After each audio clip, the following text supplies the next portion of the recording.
Terletak di kawasan Kampung Sidojasa kilometer 9 Tanjung Pinang, Kepulauan Riau.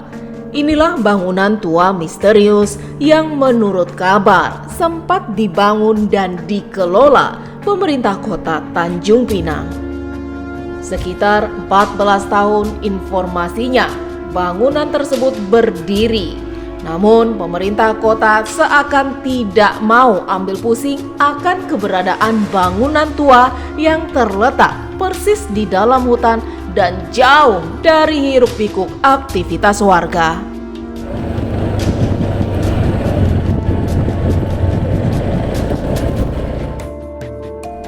Untuk menelusuri ke lokasi rumah tua pemotongan ini, harus melewati komplek perumahan warga.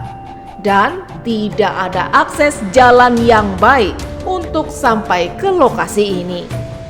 Sebagai petunjuk arah, tim reportase justru hanya melihat atap bangunan yang masih berdiri kokoh persis di atas bebukitan.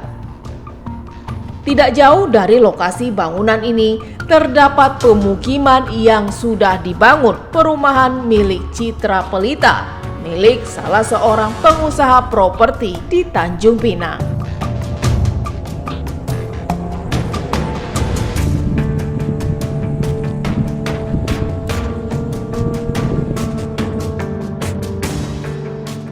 Tampak dari kejauhan seperti rumah angker yang menakutkan.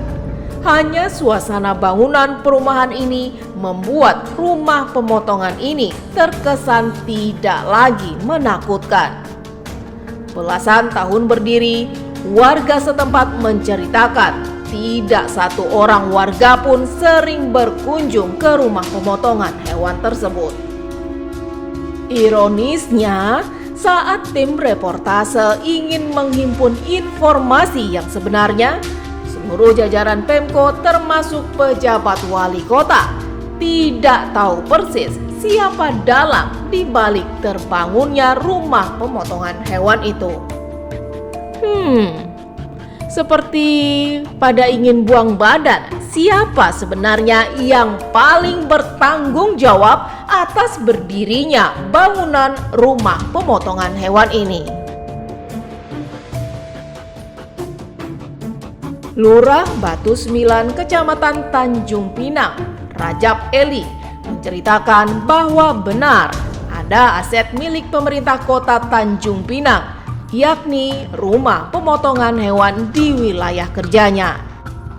Meskipun demikian, Rajab menceritakan dirinya tidak tahu persis kapan bangunan tersebut dibangun dan siapa wali kota Tanjung Pinang yang punya ide atas bangunan tersebut. Menurutnya, rumah potong hewan tersebut terletak di Kampung Sidojasa, persisnya di kawasan Rukun Warga 03, Kelurahan Batu Sembilan, Kecamatan Tanjung Pinang Timur. Rajab Eli, informasi apa Pak yang Bapak ketahui terkait RPH yang ada di kelurahan Bapak itu? Baik, terkait dengan pertanyaan ini saya hanya bisa menjawab sebatas mana yang saya tahu, ya. Dan mana yang saya tidak tahu itu ranahnya instansi teknis yang lain yang bisa menjawab itu. Saya bisa menjawab terkait dengan pertanyaan ini adalah bahwa memang Kelurahan Pasembilan memang kami mengetahui bahwa di situ ada salah satu aset Pemko Tanjung Pinang yang ini ada sebuah bangunan, yaitu rumah potong hewan yang terletak di Kampung Sidojasa di RT 4 RW 3 Kelurahan Pasembilan. Nah, memang kondisi bangunannya itu sudah pernah saya turun melihat sendiri bahwa memang kondisi bangunan itu sangat memprihatinkan.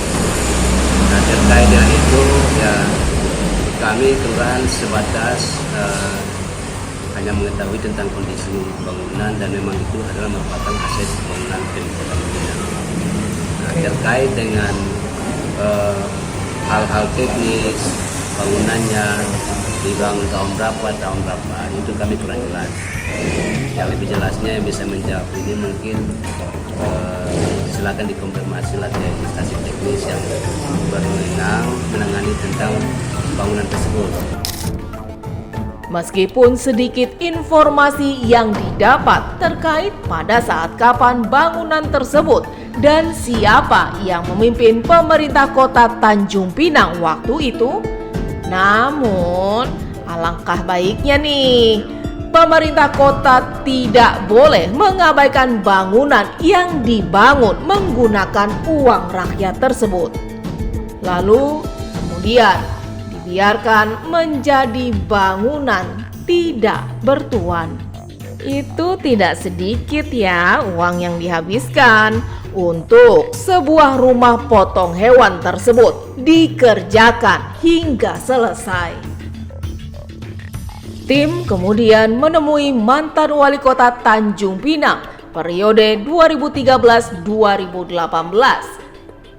Politikus PDI Perjuangan tersebut mengaku bahwa rumah potong hewan tersebut benar asetnya pemerintah kota Tanjung Pinang. Sejak ia menjabat wali kota, rumah potong hewan itu sudah ada zaman wali kota sebelumnya.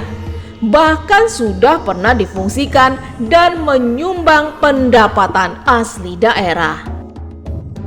Namun, ironis, tiba-tiba pengelolaannya berhenti karena masalah perselisihan kepemilikan lahan dan akses jalan yang menyulitkan pengunjung. Sudah pernah sempat difungsikan, tidak digunakan, dan bahkan justru sudah menghasilkan PAD. Kan dulu kan kita mencari alternatif sumber-sumber pendapatan. Oke. Berarti di tahun berapa itu Pak sempat berfungsi itu? Saya lupa ya, pastinya saya lupa. Yang jelas sudah sempat fungsi, sudah sempat menghasilkan lah. Oke. Nah kabarnya lahan di situ dulu ketika dibangun itu alas hak ya Pak ya? Kenapa? Lahannya, status lahannya di situ ya Pak? Kan kalau yang namanya dulu kan namanya milik negara. Cuman ada, kalau tidak salah saya, setelah selesai proses pembangunan dan sebagainya, ternyata katanya ada terkena sedikit, nggak semua yang terkena, lahan milik orang. Oh oke. Itu penyelesaiannya waktu itu seperti apa Pak? Saya nggak tahu prosesnya. Nggak tahu prosesnya. Kan waktu itu prosesnya seharusnya kan dilaksanakan dinas terkait. Kalau nggak salah saya itu zamannya kepala dinasnya Pak Irwanto ya. Setiap rencana yang dibuat jangan hanya kita lihat outcome-nya saja. Outcome itu arti bangunan itu dibangun, selesai, dimanfaatkan. Tapi yang harus diperhatikan adalah impact-nya atau manfaat.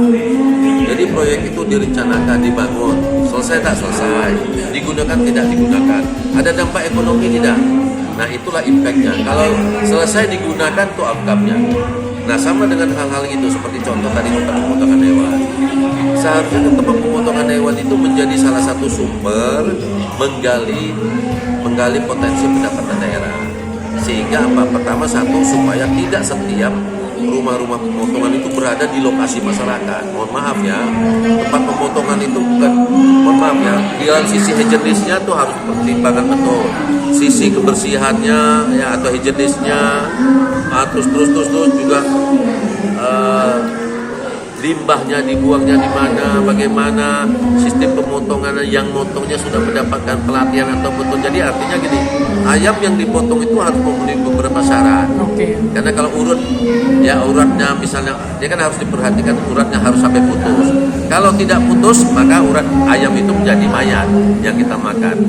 Artinya jadi kehalalannya diragukan. Ya, dulu punya wacana, dulu membuat mimpiwan pemotongan hewan yang jauh dari lingkungan masyarakat. Itu kan sebenarnya tujuannya itu. Nah, jadi supaya dikonsentrasikan, pemerintah menyediakan fasilitasnya untuk digunakan dua manfaat para peternak, khususnya para peternak penyedia daging ayam, maka dia akan mendapatkan kemudahan. Yang keduanya adalah pemerintah juga mendapatkan manfaat adanya pendapatan. Kita ini tidak alergi dengan investasi, tapi investasi juga mempertimbangkan pertama satu adalah lingkungan. Pertama jangan saya contohkan, ada beberapa daerah yang dulu menjadi daerah resapan air.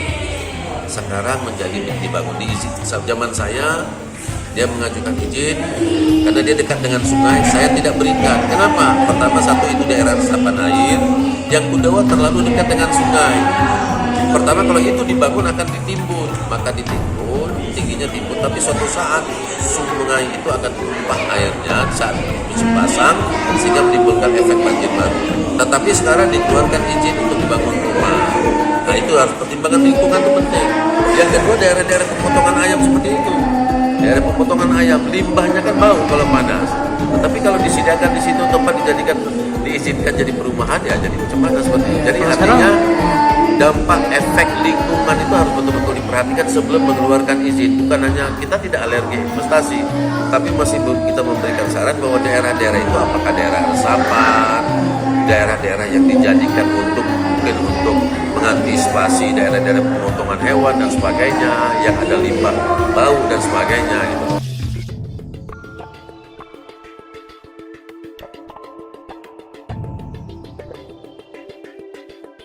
Lis sangat menyayangkan bangunan tersebut tidak dimanfaatkan.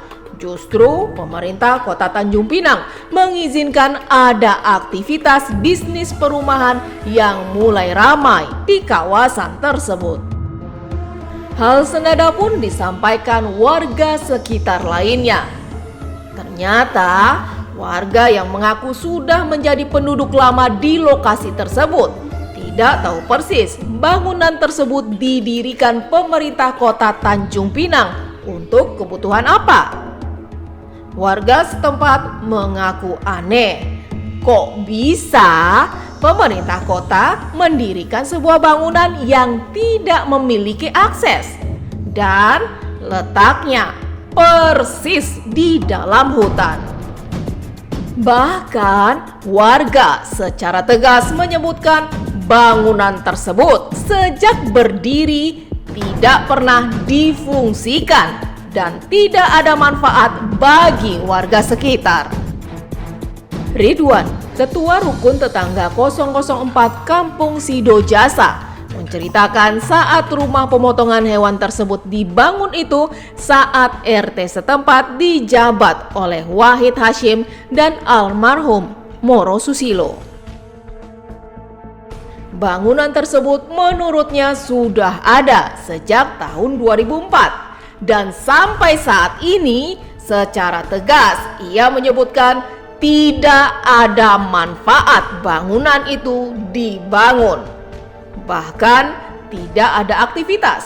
Kala itu Wali Kota Tanjung Pinang masih dijabat Suryatati Amanan.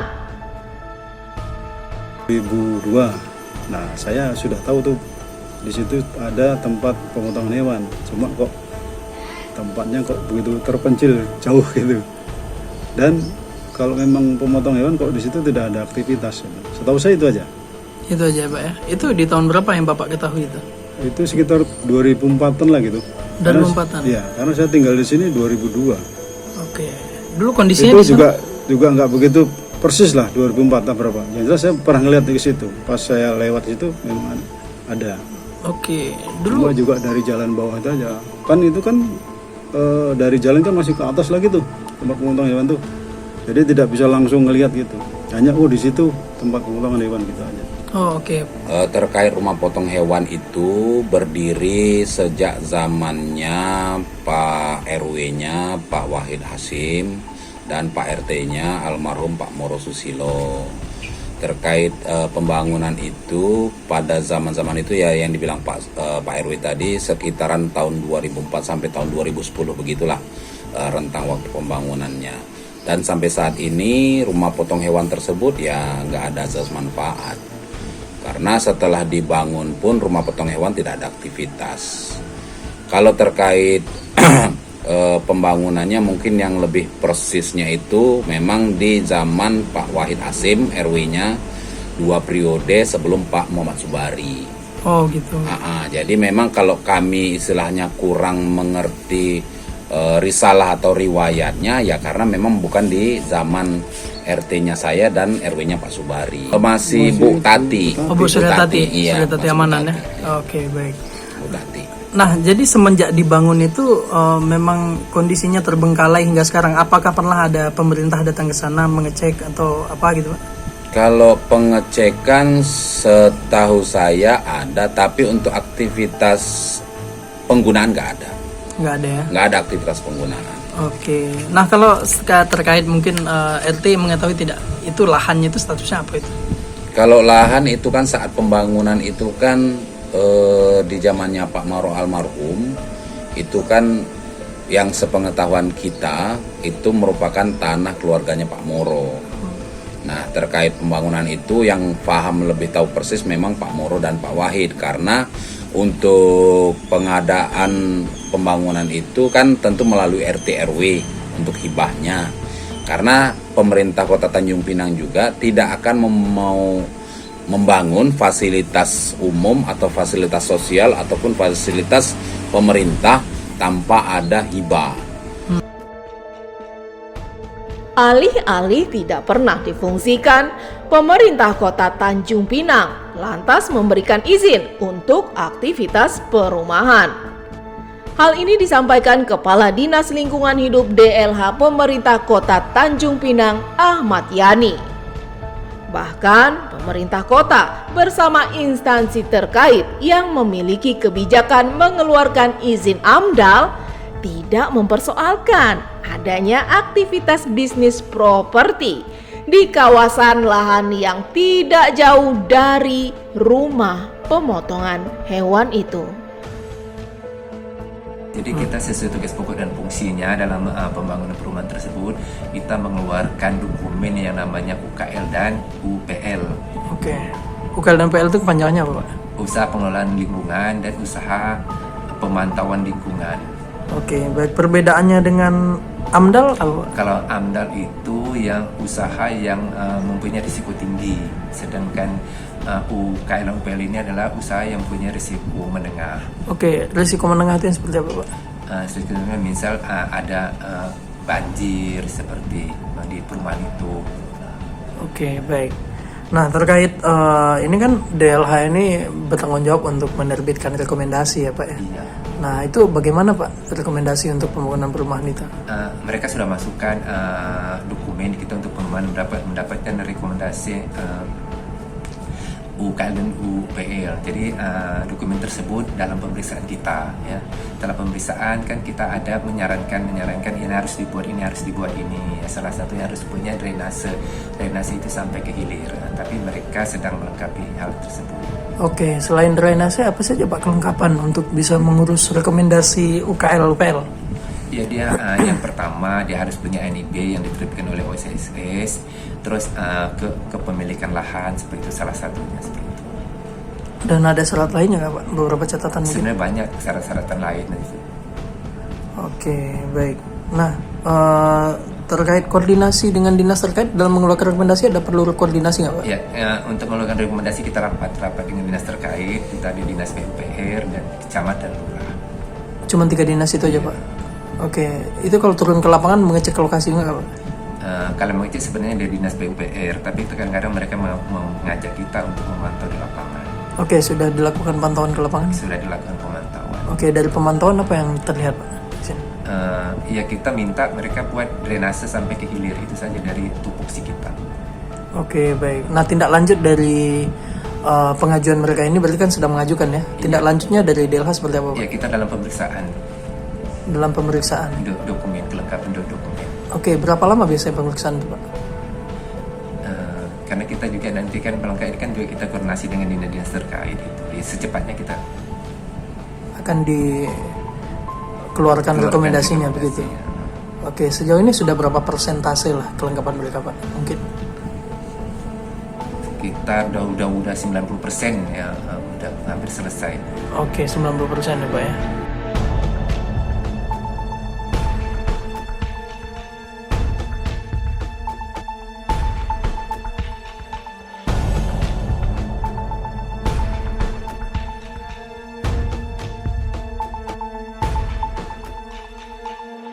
Tahun berapa adanya? Baru ya? Baru, perumahan baru nih, Om. Baru ya? Kalau yang ini udah lama yang punya? Lama nih, Om. Tak tahu ini dah. Kalau pembangunan ini Iya. di sini, Iya. ini baru. Tahun ini. Kalau yang ini udah lama. Udah lama. Kami sebelum penipuan jadi dadong. Sudah ada. Oh gitu. Tapi tahunnya Enggak tahu. Tapi memang udah lama kali dong. Udah lama. nggak ada aktivitas buat ini ya? Ada. Tak ada yang berani itu ya. Oh.